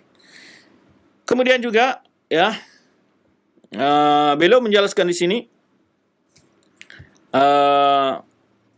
tentang beriman kepada takdir. Wa aslul qadri sirrullah ta'ala fi khalqi. Asal dari beriman kepada takdir itu adalah rahasia Allah yang ada pada makhluk Allah SWT. Lam yattali' ala dzalika malakun muqarrab wala nabi mursal. Di mana takdir seseorang tidak ada yang mengetahuinya sampai malaikat pun ataupun nabi, malaikat yang paling dekat kepada Allah ataupun nabi yang diutus oleh Allah SWT. Wa ta'ammu wa nadhar fi dzalika dzari'atun khudlan. Jadi terlalu membahas secara dalam masalah qadar itu akan membawa kepada penyesatan, kata beliau, kesalahan dalam memahami, kerugian, ya. Usul mulhimah akan membawa kepada kesesatan dan kesalahan.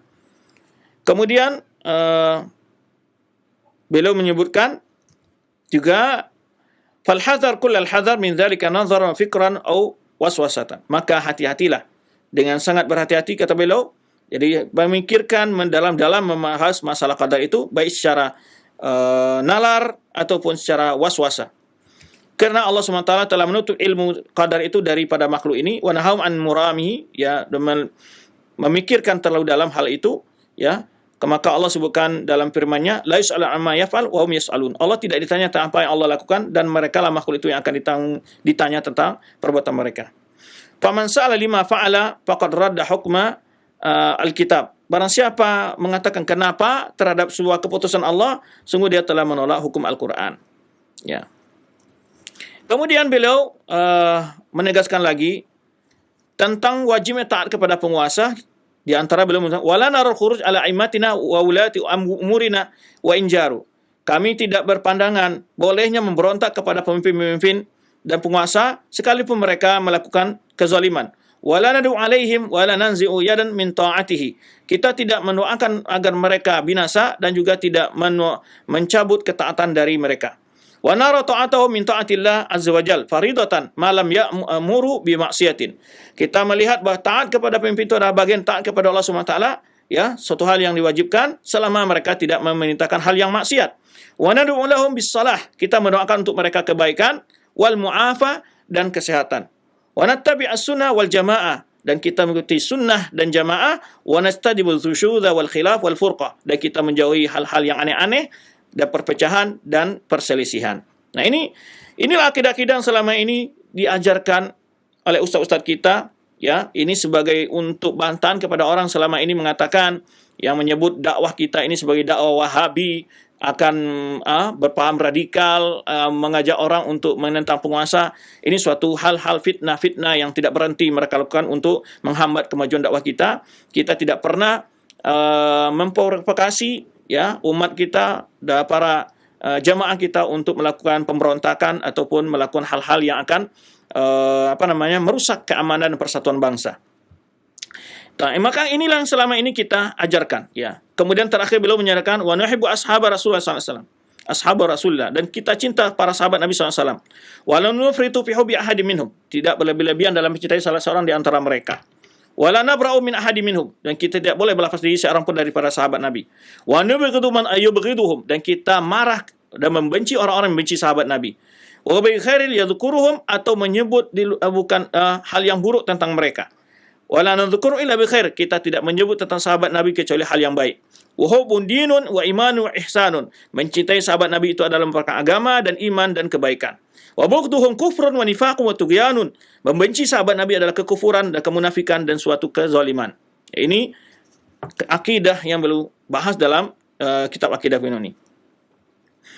Kemudian, ya, banyak sekali sebetulnya sini pokok-pokok akidah yang beliau bahas, ya, yang selayaknya untuk selalu diajarkan, selalu sampaikan pada umat pokok-pokok kaidah Ahlussunnah wal Jamaah ini, ya. Kemudian beliau mengatakan di akhir wa nasallaha ayyuthabbitana al-iman wa yahtamu lana bihi. Kita mohon kepada Allah akan menetap kita atas iman dan menutup usia kita dengan keimanan. Wa ya'simuna minal ahwa'i wal mukhtalifah. Kita dijaga oleh Allah Subhanahu wa taala dari berbagai para hawa nafsu, syubhat-syubhat, ya, yang centang perenang, ya, wa ara'il mutafariqah, pendapat-pendapat yang memecah belah, wal madzahib radiyah, ya, dan mazhab-mazhab yang keji. Kemudian beliau menyebutkan beberapa mazhab-mazhab yang menyimpang dari mazhab Islam seperti musyabbihah, yang menyerupakan Allah dengan makhluknya, al-Mu'tazilah, ya, mazhab Mu'tazilah, wal Jahmiyah, mazhab Jahmiyah, wal Jabriyah, mazhab Jabriyah, wal Qadariyah, mazhab Qadariyah, dan lainnya. Alladzina khalafus sunnah wal jamaah, mereka yang telah menyisi sunnah dan jamaah. Wa khalafu ad-dalalah, wa halafu ad-dalalah, dusur mereka marah lebih dekat kepada kesesatan. Wa nanu min bura, dan kita berlepas diri dari mereka. Wa hum indana dulalun ardiyaun wa billahil isma wat taufiq. Ya, kita berlepas diri dari mereka-mereka, dan mereka adalah orang-orang yang sesat. Kita mohon kepada Allah, ya, agar melindungi kita dari berbagai hal yang sesat itu. Semoga Allah memberikan kepada kita taufik dan ismah. Nah, ini ringkasan sedikit tentang penjelasan akidah Imam Tahawi dan banyak pokok-pokok akidah Ahlussunnah wal Jamaah yang beliau bahas dalam kitab beliau yang sangat fenomenal ini. Kemudian terakhir, ya, karangan beliau dan juga sebetulnya banyak, ya, karangan beliau dan juga berbagai tulis-tulisan beliau. Di antara yang fenomenal itu adalah kitab beliau Syarh Mushkil al-Athar, kemudian juga Syarh Ma'anil Athar. Ini dua kitab ini sangat fenomenal juga dalam ilmu hadis, ya, dan di dalamnya juga terkandung hukum-hukum fikih yang beliau bahas. Ya, itulah beberapa pembahasan yang dapat kita bahas pada kesempatan ini. Ya, terakhir beliau wafat pada tahun, yaitu beliau banyak sekali ini keahlian beliau, di samping juga ahli fikih, juga ahli hadis. Ya, beliau sangat ahli hadis dan juga ahli fikih. Hadis fikihnya beliau menguasai dua madhab, madhab Syafi'i dan madhab Hanafi. Walaupun terakhir beliau madhab Hanafi, dan hadis beliau sangat menguasai sehingga menunjukkan karang-karang beliau ya tentang hadis cukup fenomenal sebagaimana yang kita sebutkan tadi, Syarah Mushkil al-Athar dan juga Syarah Ma'anil Athar karya Imam At-Tahawi. Demikian, semoga apa yang telah kita bahas dapat kita ambil faedahnya dan kita melihat betapa para ulama-ulama kita sangat antusias dalam menjelaskan akidah yang benar kepada umat, dan kesabaran mereka di dalam menghadapi berbagai tantangan, ya. Kemudian juga semangat mereka dalam menyampaikan kebenaran kepada umat, ya, dengan tulisan, dengan dakwah, ya. Tentu dimulai dengan perjuangan yang cukup berat dalam menuntut ilmu yang mereka lalui. Demikian, terima kasih untuk para pendengar dan para pemirsa semua, ya. Sungguh banyak pujian-pujian para ulama terhadap Imam Tahawi ini, ya, yang tidak sempat kita sebutkan persatu persatu, yang dimana tidak sedikit pujian-pujian para ulama yang menulis biografi beliau tentang kelebihan-kelebihan beliau dalam ilmu, ya, dan juga keistimewaan-keistimewaan karangan beliau dalam membahas sebuah permasalahan. Demikian, semoga apa yang telah kita bahas dapat kita ambil faedahnya, ya. Dan terakhir beliau wafat di Mesir pada tahun 321 Hijriah, ya. Itulah yang dapat kita bahas sedikit tentang beliau. Wallahu a'lam bishawab. Kita kembalikan kepada al-akh yang madu kita dari studio Cilengsi. Taib Ustaz, barakallahu fikum, jazakallahu khairan. Kami ucapkan terima kasih atas kesediaan Ustadz untuk menyampaikan bimbingan yang bermanfaat kepada kita semuanya. Semoga yang singkat ini dapat menambahkan ilmu beserta faedahnya bisa kita amalkan dalam ketaatan kepada Allah Azza wa Jalla. Ikhwatul Islam, pendengar dan pemirsa TV Roja, silahkan untuk Anda yang ingin bertanya seputar pembahasan ini khususnya. Baik, untuk telepon yang pertama silahkan. Assalamualaikum warahmatullahi wabarakatuh. Waalaikumsalam warahmatullahi wabarakatuh. Ibu, dengan siapa? Di mana? Dengan Reni di Jagakarsa. Ibu, dikecilkan dulu ya volume televisi atau radionya, Ibu. Ya, sudah.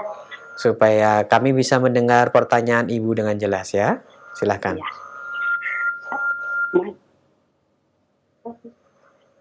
Sudah ya? Iya, silakan Bu. Ya. Ustadz mau bertanya. Saya mendengar dari teman. Jadi, apakah benar nanti di Padang Mahsyar itu kita dikumpulkan berdasarkan mazhab yang kita anut gitu? Apakah benar gitu? Itu aja. Iya. Syukron. Afan, Ibu. Terima kasih pada Ibu yang telah bertanya, dan kepada Ustaz kami persilakan. Fadhal Ustaz. Terima kasih pada Ibu yang telah memancing pertanyaan atau memancing jawaban untuk menjelaskan masalah ini. Semoga apa yang akan kita sampaikan dapat faedah bagi kita semua.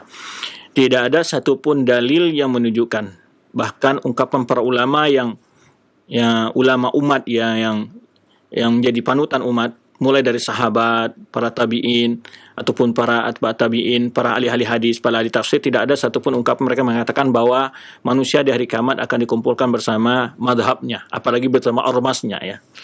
Tidak ada, ya. Semua umat manusia, ya, kalau dia beragama Islam, ya, semua umat Nabi bersama nabinya. Ya, itu betul. Karena nanti yang pertama dihisab adalah umat Nabi Muhammad SAW. Kemudian yang pertama melewati siratal mustaqim adalah umat Nabi Muhammad SAW. Iya.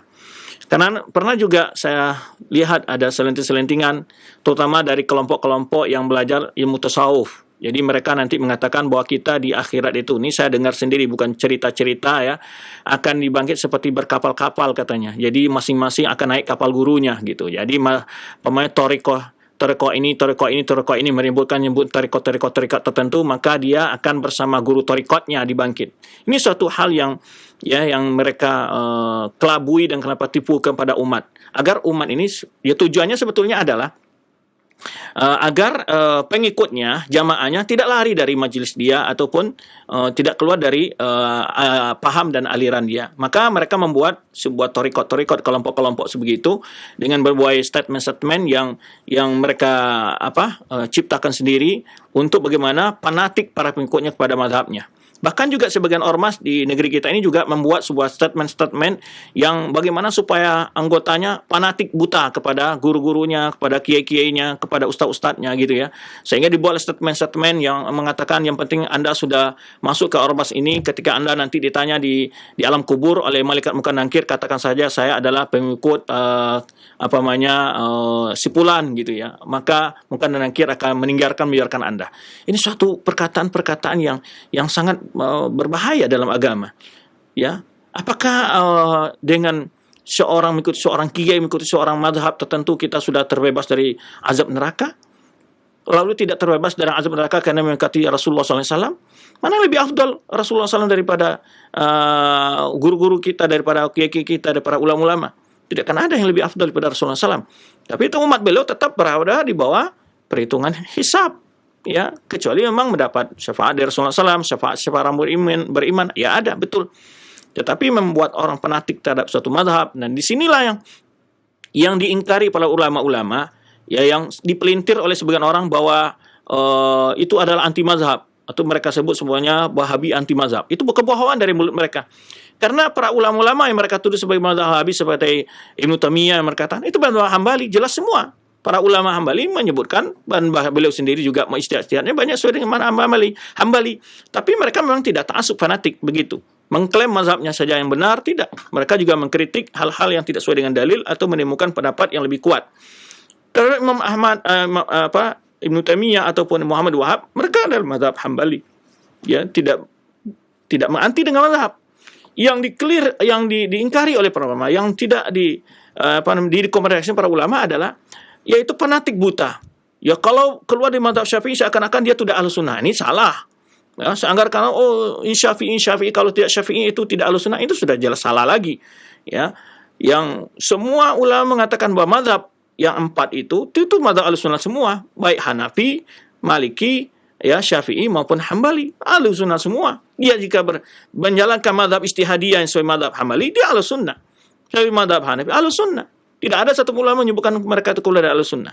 Kecuali bila perbedaan hal-hal yang prinsip dalam usul akidah, pokok-pokok akidah, baru dikoreksi oleh para ulama. Jadi, tidak ada mengatakan kalau nanti orang Syafi'i akan bangkit di pada masyar itu bersama Imam Syafi'i atau orang Hambali bersama Imam Ahmad. Tidak ada demikiannya. Bahkan para ulama sendiri pun, Imam Syafi'i dan Imam Ahmad pun tidak pernah menyatakan hal-hal seperti itu. Cuman perungkapan ini lahir dari orang-orang yang fanatik kepada mazhab. Nah, ini yang menyebabkan para ulama mengingkari. Fanatik seperti ini yang diingkari, bukan berarti anti dengan mazhab atau membuang perkataan ulama mazhab, bukan. Cuman jangan sampai ya kefanatikan itu melebihi hal yang sewajarnya. Ya, boleh saja mengambil pendapat Imam Ahmad, pendapat Imam Syafi'i dalam perkara-perkara yang ijtihadiyah tentunya, karena imam-imam mazhab itu bukan berarti mereka berbeda mazhab dalam segala hal, tidak. Banyak sekali mereka yang sepakat dalam usul-usul agama, apalagi ya, bahkan dalam furu' pun banyak mereka yang sepakat. Maka ada ini pendapat jumhur sependapat dengannya.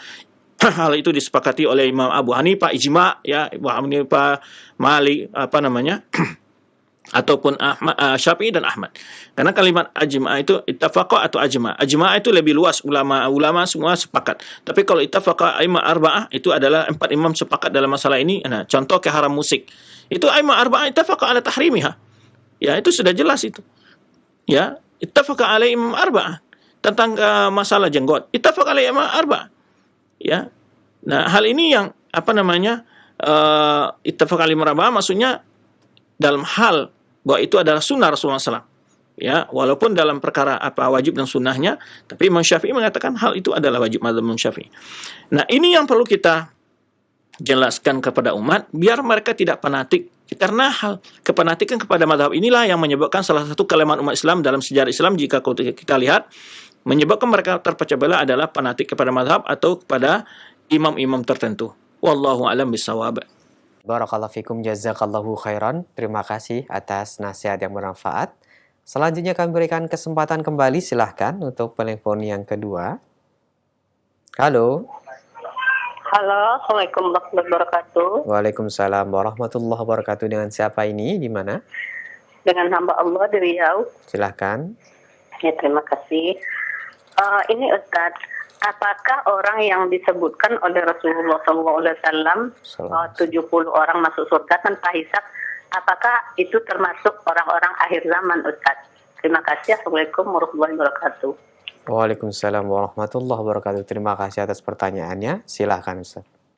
Baik, tadi pertanyaan, apakah orang yang disebutkan dalam hadis Rasulullah SAW akan 70.000 dari umat beliau akan masuk surga tanpa hisab dan adab? Apakah ada di antara orang akhir zaman? Ada.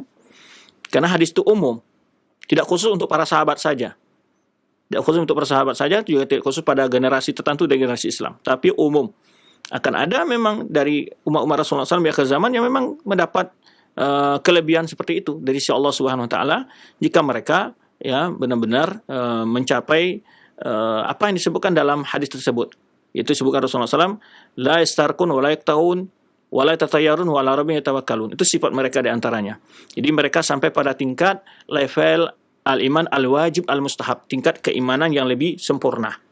Ya, sempurna. Jadi iman itu kan ada tingkat asul iman, iman al-wajib, iman kamil al-wajib, iman kamil al-mustahab. Jadi dasar keimanan itu adalah seorang yang masuk ke dalam Islam dan dia dicap sebagai muslim. Kemudian ada iman yang al-kamil al-wajib, sempurna yang wajib, ya. Nah, ini membuatkan dia bebas dari azab neraka. Kemudian iman al-kamil al-mustahab, iman yang sempurna lebih lebih baik daripada yang wajib ini, yang mustahab ini ya lebih level tinggi, yang lebih paling tinggi. Maka ini orang as-sabiquna awalun, orang yang pertama-tama masuk ke surga. Ya, orang yang paling tinggi kedudukan dalam surga. Disebutkan hadis itu adalah mereka yang tidak layak tahu, walaupun tidak melakukan kai itu ada berobat dengan api, wala tatayarun, ya, humul ladzina la yastarqun, tidak meminta ruqyah, tidak berobat dengan kai tadi berobat dengan api, disebutkan oleh para ulama, dan juga tidak tatayur, meramal nasibnya dengan apapun saja media yang digunakan. Ya, kemudian mereka adalah orang tinggi tawakalnya kepada Allah Subhanahu Wa Taala. Itu disebutkan di situ. Artinya di situ menunjukkan bagaimana level keyakinannya yang tinggi kepada Allah Subhanahu Wa Taala, sehingga dia meninggalkan sebab-sebab yang menyebab, walaupun dibolehkan ya, tapi minta ruqyah itu kan dibolehkan. Hanya makruh saja hukumnya minta ruqyah. Meruqyah boleh, meminta ruqyah boleh, tapi hukumnya makruh. Tapi karena tingginya keimanan dia, jadi sampai pada tingkat meninggal hal-hal yang makruh. Nah, inilah keimanan yang sempurna. Yang mustahab itu adalah dia telah melakukan hal-hal yang wajib, meninggalkan hal yang haram, kemudian ditambah dengan melakukan hal-hal yang mustahab, hal-hal yang dianjurkan, sunnah atau tatawu, amal-amal tatawu atau sunnah bahasa kitanya, atau mustahab, ya, atau mandubat. Nah, kemudian dia juga meninggalkan hal yang haram, plus lagi meninggalkan hal-hal yang makruh. Nah, kalau dalam hal tadi itu disebutkan adalah mereka tidak meninggalkan hal perkara-perkara yang mustahab, yang makruh itu. Di antara adalah meminta ruqyah, ya, kemudian berobat dengan kai itu adalah media api digunakan sebagai obat. Kemudian juga la tatayarun ini juga tingkatnya adalah diharamkan syirkul asgar, ya, menurut ulama, selama dia tidak meyakini ramalan dia sendiri yang memberikan sebab terjadi sesuatu. Kalau dia meyakini ramal itulah terjadi benar-benar sebagai hal yang berpengaruh ke dalam sebuah kejadian, maka itu jatuh pada syirkun akbar.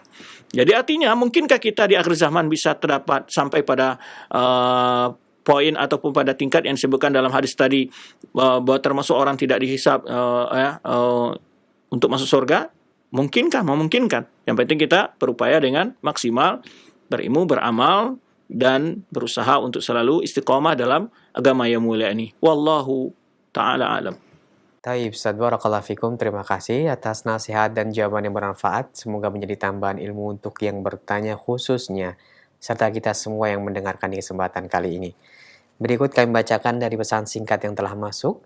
Assalamualaikum Ustaz, dari Abdullah yang bertanya, Ustaz, terkait akidah at-Tahawiyah tentang larangan berdemo kepada penguasa. Karena ada ikhwan yang melemparkan tuduhan bahwa Ustadz Ali Musri Samjan Putra pernah mengatakan tidak semua yang demo itu khawarij, dan ada demo yang terlarang, ada juga demo yang diperbolehkan. Pertanyaannya, apakah tuduhan tersebut benar Ustadz? Silahkan dikonfirmasi Ustadz. Baik, dalam masalah ini ada saya lihat sebagian teman-teman kita yang mengidentikan demo itu dengan khawarij. Ini jelas salah. Itu yang saya jelaskan. Kemudian tidak pernah saya mengatakan demo yang dibolehkan. Belum pernah saya selama menyampaikan dakwah, membolehkan demo. Belum pernah satupun kali pun saya menyatakan bahwa demo itu dibolehkan. Cuman demo itu ada tingkatnya, ada yang haram, jadi secara haram. Cuman tidak pas kalau dikatakan demo itu adalah, setiap orang demo adalah khawarij. Itu jelas salah. Itu jelas salah fatal. Karena khawarij itu bukan artinya melawan penguasa, karena di antara demo ini mereka tujuannya tidak menggulingkan kekuasaan. Itu harus dibedakan. Dia tujuannya mengguling kekuasaan, merobohkan negara, atau membunuh penguasa, itu jelas sikapnya khawarij. Ya, tetapi tidak setiap orang punya sikap itu juga khawarij, karena ada dalam bab lain disebut bughat, yaitu pembangkang. Bughat itu pembangkang, istilahnya ingin merebut kekuasaan dengan untuk mendapatkan kekuasaan. Jadi kalau khawarij dia diiringi oleh etikot, yaitu pengkafiran. Jadi karena dia yang memotivasi dia untuk mendemo penguasa, menyutuhkan penguasa, itu adalah etikotnya sudah kafir. Jadi kalau khawarij ada lagi dia memiliki keyakinan yang lain. Jadi ciri khawarij tidak hanya sekedar memberontak saja, karena yang memberontak itu ada dua bagian, bisa khawarij, bisa bughat, bisa adalah pembangkang. Ya, nah pembangkang ini, dan ini banyak terjadi dalam sejarah Islam. Pembangkang ini banyak terjadi seperti pembangkang-pembangkang perebutan kekuasaan terjadi masa khilafah Bani Umayyah dan masa Abbasiyah dan terusnya ya. Nah, jadi mereka itu ada yang merebut tapi tidak khawarij mereka itu, tapi disebut adalah pembangkang. Pembangkang yaitu bughat, dan mereka ini tidak disebut khawarij. Tapi hukumnya ada dalam Islam, hukum tersendiri disebut dalam fikih Islam itu. Ya tetap bukan berarti dibenarkan. Bukan berarti dibenarkan sikap mereka itu. Jika ada pembangkang, malah dalam hadis sebutkan Rasulullah SAW, jika ada orang memberontak, wa amrukum jami, kemudian kalian sedang bersatu, maka uktul kainamankan, perangi siapa saja yang memberontak itu. Itu tegas dari Rasulullah SAW. Tapi yang saya jelaskan adalah tidak setiap orang demo dihukum sebagai khawarij. Itu salah besar. Ya, salah besar kalau kita menghukum seorang demo dihukum adalah khawarij. Jadi khawarij itu didasari oleh keyakinan mereka untuk menjatuhkan penguasa. Nah, sekarang demo-demo yang ada itu harus kita pandang dengan cara waqi'i. Nyatanya apa? Apakah mereka ingin menyuntuhkan penguasa atau ingin mengkritik penguasa? Ini harus dibedakan. Nah, ini yang kita kan selama ini demo-demo yang ada tujuan mereka bukan untuk menjatuhkan, untuk menggulingkan penguasa. Ya. Dan buktinya mereka tidak membawa senjata, tidak apa. Tapi bukan berarti, jadi sekali lagi saya tekankan, bukan berarti cara ini benar dalam menyampaikan nasihat. Ini jangan dikatakan bahwa saya membolehkan. Bukan berarti cara ini benar dalam menyampaikan nasihat. Tetap cara yang salah. Kenapa? Karena membawakan efek-efek yang sangat fatal di dalam kehidupan kita. Merusak hal-hal yang sudah jelas kerugian negara dan kerugian kita sendiri. Ya, tetap nasihat itu wajib disampaikan. Jangan pula sebagian tuduhan orang, wah itu ada orang murji'ah, membela penguasa yang zalim. Tidak ada yang membela penguasa yang zalim. Kita akui penguasa kita zalim, cuma kita berbeda cara menyikapi kesalahan penguasa yang zalim. Itu beda kita. Tidak ada yang bela penguasa zalim. Ya, penguasa yang zalim bukan hari ini saja. Sudah ada semenjak mulai berkuasanya kekuasaan Bani Umayyah sampai hari ini penguasa itu banyak yang zalim. Sudah jelas itu. Tapi kita memakai sikap yang bagaimana netral sesuai dengan netral ini berarti apa? Netral sesuai agama kita, tuntunan agama kita. Kita tidak membela penguasa yang zalim, ya benar, kita nasihatin. Nasihat itu bisa disampaikan dalam bentuk secara umum, perbuatan-perbuatan wajib berlaku adil bagi sebuah penguasa tanpa menyebut label tertentu, mengingkari kemaksiatan, mengingkari perbuatan-perbuatan korupsi, itu wajib. Tapi korupsi itu bukan hanya penguasa khusus, maka kita sampaikan nasihat umum. Atau nasihat yang memang disampaikan secara langsung bagi orang-orang yang memungkinkan untuk menyampaikan nasihat itu. Baik di lingkungan menteri, lingkungan pejabat, lingkungan DPR, mereka wajib menyampaikan nasihat itu. Adapun ustaz-ustaz atau ustaz-ustaz yang memiliki media untuk berkomunikasi langsung dengan penguasa, dia wajib menyampaikan. Adapun ustaz-ustaz yang memang tidak punya akses, mereka lebih banyak berdoa, lebih banyak mengingkari secara umum. Itu wajib diingkari. Kezalim wajib semua kita tupas di muka bumi ini. Tapi pola kita mengingkari kemungkaran itu sangat beda antara manhaj salaf dengan manhaj khawarij, itu ya beda. Itu. Tapi mungkinkah ada di antara orang yang mendemo itu ada yang berpaham khawarij? Mungkinkan saja. Cuma yang saya jelaskan adalah tidak semua orang demo bisa dihukum khawarij. Nah, ini yang perlu diluruskan. Tidak semua orang demo itu dihukum khawarij. Bermacam-macam etikot dan kemauan mereka. Bahkan yang lebih banyak adalah urusan dunia. Dan khawarij mereka melakukan pemberontakan dengan urusan agama. Mereka punya embel-embel agama. Nah, ini harus dibedakan. Ini yang saya maksud. Bukan berarti saya membolehkan ya. Belum pernah selama ini saya membolehkan demonstrasi sampai titik ini ya. Belum pernah saya membolehkan demonstrasi karena itu adalah mudor dan manfaatnya tidak pernah terlihat nyata. Karena yang untuk menyampaikan aspirasi boleh saja, tetapi dengan cara-cara yang sesuai dengan syariat kita. Walaupun itu dibolehkan, undang-undang Indonesia kan bolehkan demonstrasi. Banyak sekali undang-undang kita kalau diikuti hal-hal yang tidak akan merusak kita. Kita ikuti hal yang positif dan hindari hal-hal yang negatif. Sejak dahulu demonstrasi telah merugikan banyak bangsa ini. Bayangkan sekian miliar kerugian dinyatakan oleh Gubernur Jakarta akibat demonstrasi. Itu baru Jakarta. Sekian nyawa yang melayang. Begitu banyak korban yang jatuh. Lah apa manfaatnya ini? Apa yang kita usahakan ini apa? Sementara kita tidak melihat masalah dan mafsadah. Jadi intinya di sini yang dibicarakan oleh para ulama, ini bukan pendapat pribadi saya hanya mengikuti pendapat ulama dalam masalah ini adalah masalah maslahah dan mafsadah. Masalahnya mungkin melihat kita harus protes kepada pemerintah dan hal-hal yang itu. Tapi kan kalau perlu lagi dikonfirmasi, perlu dengan cara-cara yang baik lah. Karena kalau dengan pikirannya sedang emosi, sorak-sorak di jalan, semua orang bisa untuk melakukan hal itu. Nah, ya, ada mafsadah masalah. Maka ulama tidak membolehkan karena ada mafsadah yang lebih besar dari masalah. Bukan mengingkari ada masalah tapi masalahnya dibanding mafsadah lebih besar mafsadahnya. Nah, inilah kaidah-kaidah para ulama yang menjelaskan masalah ini. Ya, akan ditunggangi, akan dimacam-macam, banyak sekali hal yang ini. Yang mana kadang-kadang kita yang polos tidak tahu bahwa hal-hal ini kadang-kadang ada provokasi politik di belakangnya. Maka tidak sedikit juga orang demo ini motivasinya adalah politik, motivasinya adalah uang, maksudnya duniawi. Ya kan? Sementara kalau di dalam hadis Rasulullah kita menjelaskan, kita pahami, motivasi duniawi itu kita harus bersabar, kata Rasulullah, wa in khadha malak wa darba dzak. Walaupun penguasa itu sampai memukulmu dan mengambil hartamu. Karena melihat mafsadah yang lebih besar nanti. Jadi bukan berarti kita diam dengan kemungkaran. Jadi jangan sampai salah tafsir sikap-sikap sebagian para duat yang berusaha mengikuti penasihat para ulama Ahlussunnah wal Jamaah dalam masalah ini. Mereka dikatakan diam, mereka bisa murji'ah. Ya, ini adalah tuduhan-tuduhan yang mereka lontarkan. Tapi tuduhan itu tidak akan merubah hal-hal yang hakikatnya yang benar itu. Ya, demikian. Jadi maksud saya adalah karena banyak saya lihat berseliweran di media sosial menuju secara mutlak orang yang demo itu adalah khawarij. Ini suatu sikap yang salah. Pembahasan yang tidak yang tidak bijaksana dalam memberikan sebuah hukum dalam bersikap. Jadi tidak bisa dihukum setiap orang yang berdemo adalah khawarij, itu sudah jelas salah. Karena yang berdemo tadi saya katakan banyak motivasinya. Dan juga tidak sebagian besar mereka juga bertujuan untuk mengguling kekuasaan. Mungkin aja ada di antara mereka begitu. Atau memberontak, tidak ada yang tidak tujuan mereka sebagian besar tidak itu, kan jelas. Mereka hanya memprotes tentang suatu undang-undang tertentu atau masalah tertentu. Tapi kembali saya tegakkan, bukan berarti saya membenarkan sikap itu, tapi adalah menjelaskan hukum yang tepat. Jangan saya tergesa-gesa. Bukan menafikan pula bahwa di antara mereka juga ada yang berkaitan khawarij, mungkin saja. Tetapi selama ini, setelah saya berkomunikasi dengan orang-orang yang pernah terindikasi berkepentingan khawarij di negeri ini, mereka biasanya tidak ikut terjun ke lapangan, tapi mereka biasanya adalah memprovokasi saja. Itu sesuai komunikasi ya dengan beberapa mantan istilahnya. Jadi kalau ada konflik, mereka malah berdagang senjata. Bukan mereka yang bawa senjata. Itu mereka ceritakan. Nah, ini perlu kita waspadai. Jadi, jangan kita orang-orang yang muda, usia belum berapa, sudah gampang-gampang menghukum sesuatu yang kita belum mencerna terlebih dalam permasalahan itu. Ini yang akan menyebabkan permasalahan lebih kacau.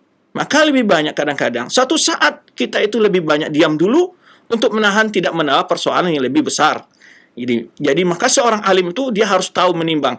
Kapan dia harus bicara, kapan dia harus diam. Mesti dia harus tahu itu. Ya, mesti dia harus tahu kapan ilmu ini harus disampaikan, kapan harus ditahan. Dan itu manhajnya para sahabat. Ya. Oleh sebab itu, kita harus bukan hanya sekadar memiliki ilmu, ya, tetapi juga harus tempat menempatkan ilmu itu kapan diberikan. Ibarat seorang dokter, dia bisa meresep, bukan sembarang kasih obat kepada orang. Bukan segera diresepkan sebegitu-begitu mau-maunya. Harus dipertimbangkan kondisi dan situasi. Jadi ini yang saya tekankan. Jadi yang saya kritik adalah setiap ada orang mengatakan khawarij itu salah menghukumi. Saya bukan karena membela orang yang dituduh khawarij. Mereka itu Allah lebih tahu dengan mereka. Yang saya bela adalah Anda yang menghukum mereka sebagai khawarij. Anda bisa bertanggungjawabkan omongan Anda di hadapan Allah Subhanahu wa taala. Ini bahaya. Khawarij itu kan sesat menurut Rasulullah SAW. Maka Rasulullah menyuruh kita untuk memerangi Khawarij itu. Faqtuluhum. Ya, la in laqitumu la aqtulanna qatl adin. Rasulullah menjelaskan itu sikap yang jelas kepada Khawarij. Lalu Anda memang bertanggung jawab di hadapan Allah bisa menghukum orang sejumlah banyak begitu, antum hukum sebagai Khawarij, apa landasan antum nanti di hadapan Allah Subhanahu wa taala? Yang saya bela adalah antum dulu. Luruskan pendapat antum akan bertanggung jawab di hadapan Allah Subhanahu wa taala. Semua hukum-hukum yang kita itlak, kita jatuhkan pada seorang, bukan itu gampang-gampang seakan kita lepas mulut kata-kata yang tidak akan kita pertanggungjawabkan di hadapan Allah. Tidak. Hati-hati ya ikhwan. Hati-hati dalam menjatuhkan sebuah hukuman. Antum akan bertanggung jawab di hadapan Allah Subhanahu wa taala. Makanya para ulama-ulama kita selalu mengatakan saya lebih baik tersalah untuk menghukum seorang sebagai muslim daripada menghukum seorang itu bukan muslim. Inilah manhaj para ulama kita. Kehati-hatian itu sangat penting ya ikhwan. Jangan ceroboh. Jangan asal ngomong. Dan salah konsep dalam masalah fitnah ini, tolong berikan masalah kepada orang yang lebih tahu dengan masalah. Ulama kibar saja, ya, itu kalau terjadi fitnah mereka menunggu yang lebih tua, yang lebih alim berbicara dulu. Baru mereka bicara. Mereka menahan diri. Nah ini adab-adab yang perlu kita tahan dan perlu kita miliki di negeri kita ini. Ya, banyak sekarang dai-dai muda yang mulai viral. Baru tamat dari sebuah perguruan tinggi Islam langsung berceramah, viral, live segala macam, kemudian statement-statement yang mengacaukan dakwah. Ini banyak sekali sekarang. Maka perlu antum bersabar dulu. Ya. Banyak orang lebih senior dari antum di negeri ini telah mulai dakwah ini puluhan tahun sebelum antum. Lihat mereka, apa pendapat mereka. Mereka orang yang sabar dalam menyampaikan pendapat, orang yang berbijak. Tunggu pendapat mereka. Sebagaimana para ulama kita, mereka tidak tergesa-gesa dalam menghukum sesuatu. Perlu ditimbang masalah dan mafsadanya. Inilah manhaj para ulama kita. Demikian, wallahu a'lam bishawab. Jazakallahu khairan. Terima kasih Ustadz atas jawaban yang bermanfaat dan klarifikasinya. Semoga menjadi tambahan ilmu untuk kita semuanya. Dan nampaknya waktu juga memisahkan kita. Sebelum kami akhiri, mohon ihtitamnya Ustadz. Fadhal. Terima kasih banyak untuk antum yang telah bergabung bersama pada pagi ini. Semoga apa yang telah kita sampaikan kita dapat ambil faedahnya. Dan kita selalu diberi oleh Allah SWT semangat, keinginan untuk selalu belajar, beserta melindungi kita dari berbagai bentuk fitnah-fitnah yang semakin akhiri semakin akan bertambah. Maka berarti kita harus lebih kuat lagi untuk membentengi diri kita dengan ilmu, pemahaman yang lurus, yaitu sesuai dengan manhaj salafus soleh. Akidah, manhaj dakwah kita, amal kita, akhlak kita, semakin hari sangat butuh untuk kita jaga. Sangat butuh untuk kita perbaiki. Karena akan semakin banyak godaan dan ancaman kepada diri dan iman kita. Maka oleh sebab itu para ikhwan, jangan pernah malas. Jangan pernah malas untuk selalu menghadiri majlis ilmu, untuk mendengarkan nasihat-nasihat para ulama, ya, sehingga antum dapat menjaga diri dari berbagai fitnah-fitnah akhir zaman. Terima kasih. Wallahu a'lam bishawab. Subhanakallahumma wa bihamdika asyhadu an la ilaha illa anta astaghfiruka wa atubu ilaik. Wassalamualaikum warahmatullahi wabarakatuh.